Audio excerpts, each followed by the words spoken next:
Sa ngalan ng Ama, at ng Anak, at ng Espiritu Santo. Amen. Ama namin, sumasalangit ka, sambahin ang ngalan mo, mapasa amin ang kaharian mo, sundin ang loob mo dito sa lupa para sa langit.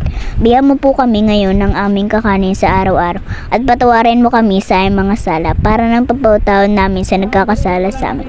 At huwag mo kami paintulot sa tukso, at iadya mo kami sa lahat ng masama. Amen. Sa ngalan ng Ama, at ng Anak, at ng Espiritu Santo. Amen. Kita po natin ngayon ay undas. Ano nga ba ang unang mababasa natin sa lapida ng mga yumao nating mahal sa buhay? RIP, na ang ibig sabihin ay Rest in peace. yan. Kaya sinadya po namin na ang acronym na yan ang aming gamitin upang ating sama-samang pagnilayan bago tayo sumakabilang buhay. Daling salita, ang kamatayan pala ay parang pag-abroad o pagpunta sa ibang bansa. Kaya, tatlong bagay ang mahalaga na kailangan natin upang makapag-abroad o makapunta sa kaharian ng Diyos. Una, R. Kailangan natin ng requirement kapag tayo ay pumupunta sa ibang bansa. Amen. At kailangan din natin ang requirement upang tayo ay makapunta sa kaharian ng Diyos. Ano nga ba yung requirements na kailangan natin? Ang requirement ay matatagpuan natin siyempre sa banal na kasulatan. Sinasabi ni San Marcos, Dumating na ang takdang panahon at malapit na ang paghahari ng Diyos. Pagsisihan ninyo at talikdan ang inyong mga kasalanan at maniwala kayo sa mabuting balitang ito.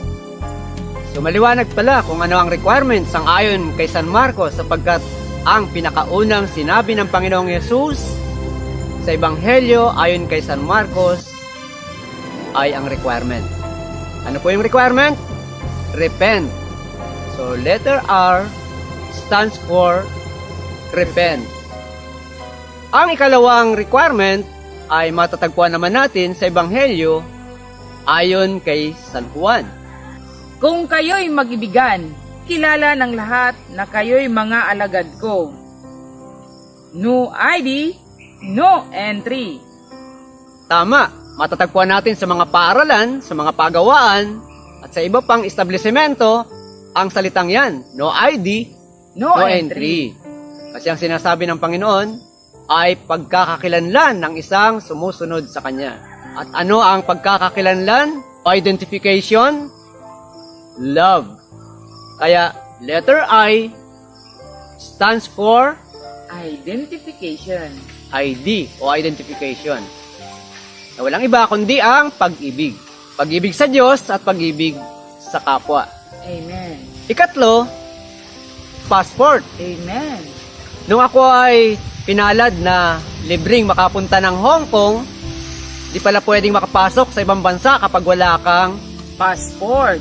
passport. Napakahalaga, no? At saka hindi madaling kunin. Maraming mga iba pang requirement bago ka pala makakuha ng passport. Amen. Pero kung walang passport, hindi ka rin makakapasok sa kaharian ng langit. Ano nga ba ang passport sa kaharian ng langit? Ang passport naman ay matatagpuan natin sa sulat sa mga Hebreo. Magpakabanal kayo at sikaping makasundo ang inyong kapwa sapagkat hindi ninyo makikita ang Panginoon kung hindi kayo mamumuhay ng ganito. Aling salita, ang passport pala ay magpakabanal Amen. o purity of heart sapagkat walang makakapasok sa langit na marumi. Kaya nga dahil hindi natin alam kung kailan ang graduation, Amen. kung kailan tayo mag-abroad na wala ng balikan. Ngayon pa lang ay pinauna ko na kayo ay pasalamatan. Lalo na sa mga taong ipagdarasal ang aking kaluluwa pag ako'y kinuha na ni Lord. Salamat ng marami din sa magdadasal para sa aking pamilya. At patawad po sa mga kakilala namin o mahal sa buhay na nakakapanood na nagawa namin ng pagkakamali o pagkakasala. Maraming salamat po. Hindi naman sa napagpapaalam na po kami, pero pauna po namin yan sapagkat hindi natin alam ang buhay kung makakahingi pa ba kami ng tawad sa inyo o sa kanila dahil nga hindi natin hawak ang buhay natin kung bukas makalaway buhay pa ba tayo. Kaya sa mga nanonood, maraming salamat. Patawarin niyo po kami sa aming pagkakamali at mahal na mahal po namin kayo. At alam niyo po ba na itong mister ko, nagpagawa na Timano ng kanyang lapida. Akalain niyo yun? Siya lang yung nakilala kong tao na advance kung mag-isip. May lapida na po siya kahit na buhay pa po siya. Kaya sa biyaya ng Diyos, kailangan po nating paghandaan ang kamatayan hindi lamang upang maihanda ang ating pamilya, kundi para maihanda na din ang ating kanya-kanyang kaluluwa. Amen. Amen. Maraming salamat po at sa susunod po na episode ulit, subaybayan niyo po kami. RIP stands for R. Repent. I. Identification. P. Purity of heart.